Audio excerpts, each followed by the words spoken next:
So yun nga guys, so I bought recently a Switch 2. So wala pa siyang kahit anong protection and medyo dumumi na nga yung screen niya. Kaya, naisipan kong kabitan ng tempered glass.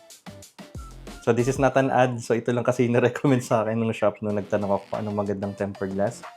And yeah, I guess so we will be using yung Savage Raven na brand. And yeah, sabi nila, mas maganda kapag magdi-DIY ka ng paglalagay ng screen protector is dapat merong guide na ganito para hindi lumagpas. Actually kasi dun sa unang Switch ko, dalawa, ako yung nagkabit. And mahirap mo siya ikabit pag walang guide. First time kong gagamit nito, so please bear with me. So babasahin ko na lang din yung instructions. Buti naka-embed nga yung instructions sa mismong box niya. So yeah, tingnan natin. Sana hindi ako magkalat. Okay. So, ang first step, sabi sa instruction is, please read all the steps. Joke lang. So, una muna is, use the wet wipe. So, I guess, dapat alisin ko muna yung...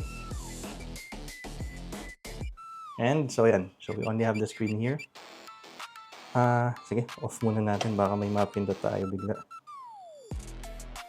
Ang first step is to apply a wet wipe. So may kasama naman siyang ganito. Tingnan natin kung okay. So meron siyang ano yung blue tape? So mamaya may instruction naman siguro kung para saan yung blue tape. Tapos, 2 sets. Dalawa pala. Yeah, basically dalawa yung screen na kasama pala dun. So may wet and dry na wipes. Okay, first step. Okay. Apply lang natin siya thoroughly. Okay, so yan. After ng wet wipe, gagamitan naman natin ng dry wipes daw. Ang next instruction is to use the blue dust tape to remove the... So itong blue tape is pang remove daw ng dust. Pag may residual dust. Meron ba? Sige, anyways. Huwag tayong magtiwala sa ating mga mata. Gamitin na lang natin yung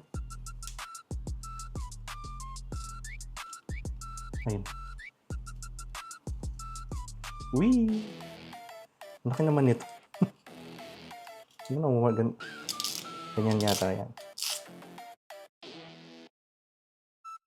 Dikit ko muna to dito. Kasi baka mamaya may dumi pa tayong haalisin mamaya. And ang next instruction is peel the back of... hindi pala. Tignan ako magkamali. Ilagay daw yung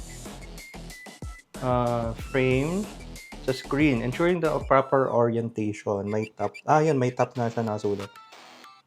Okay.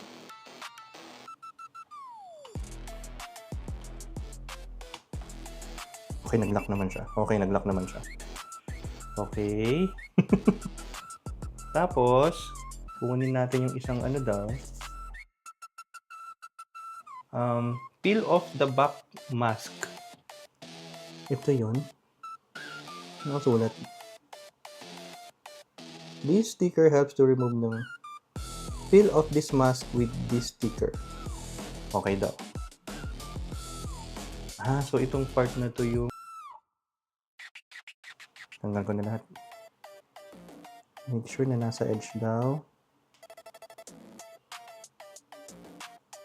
And let go.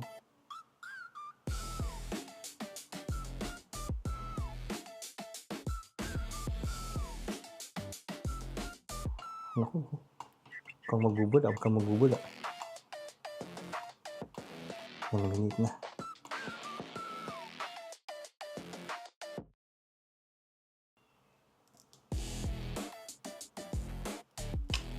Okay. Oof.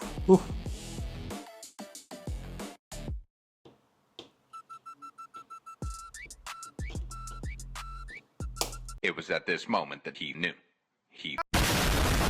Oh no! Nag-crack.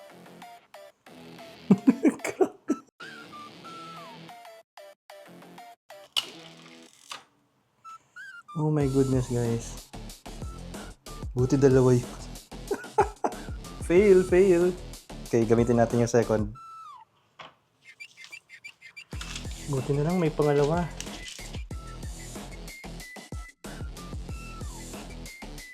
Alam ko na.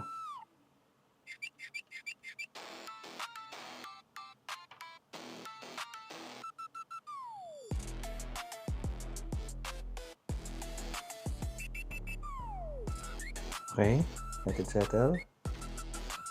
Then from the middle. Oh, yun. Ay, ayun pala yun. Ay, ganun pala yun. Oh my goodness. Uy. Ay, ang galing. Ay, ang galing. Hindi ko pinires. Okay. Paano yun dito? So, mag-ingat kayo guys sa pag-press. So, ang galing-galing ko. Diniinan ko kasi siya. Mabigat ako. So, don't do that. Anong next step? Okay, lastly, squeeze any trapped air bubbles. Please do not worry if some small bubbles can't be expelled. Nawawala naman daw yung bubbles after 48 hours daw. Mag-expire siya. So, I guess that's it. Tingnan natin kung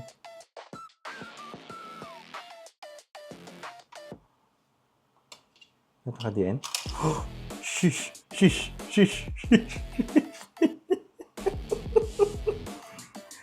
Okay ba? Okay.